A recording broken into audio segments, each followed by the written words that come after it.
Hello, welcome to my YouTube channel Madhu Babu চ্যানেলে আপনাদেরকে আবার ওয়েলকাম। বন্ধুরা, এর আগের ভিডিওতে আমরা ক্লাস 9 বাংলা মিডিয়ামের সংখ্যা পদ্ধতির অনুসরণী 1.1 এর 1 নাম্বারটা করছিলাম। আজকে আমরা 2 নাম্বার অঙ্কটা করব, ঠিক আছে? 2 নাম্বার অঙ্কটা কি একটু দেখতে লই। হ্যাঁ, 3 এবং 4 এর মধ্যবর্তী 6টি মূলদ সংখ্যা নির্ণয় করো। মধ্যবর্তী 6টা মূলদ সংখ্যা লেখতা, ঠিক আছে?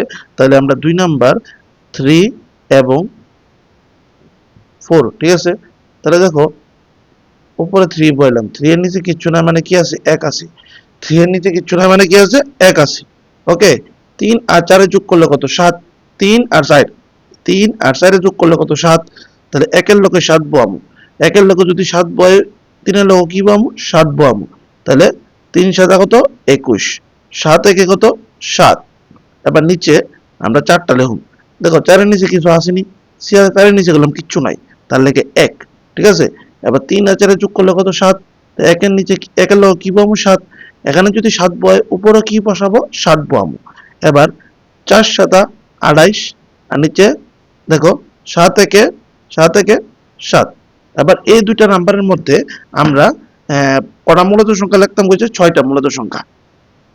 তা কিভাবে আমরা লিখে দেবো? 21 এর পরে কি আয়ে? 22, নিচে 7। 22 এর পরে কি আসে? 23, নিচে 7। 23 এর পরে কি আসে? 24, নিচে 7। 24 এর পরে কি আসে? 25, 25 এর নিচে 7। 26, 26 এর নিচে 7। তাহলে 1 2 3 4 5 6, 27, নিচে 7।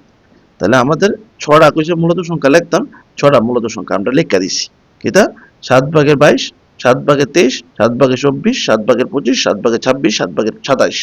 মানে এখানে 6টা কইলাম মূলত সংখ্যা কইছিল, 6টা মূলত সংখ্যা আমরা লিখে দিছি। ঠিক আছে? এরপরের ভিডিওতে আমরা 3 এর অঙ্কটা করব। ঠিক আছে? আজকের জন্য এতটুকুই। বাই, বন্দে মাতরম।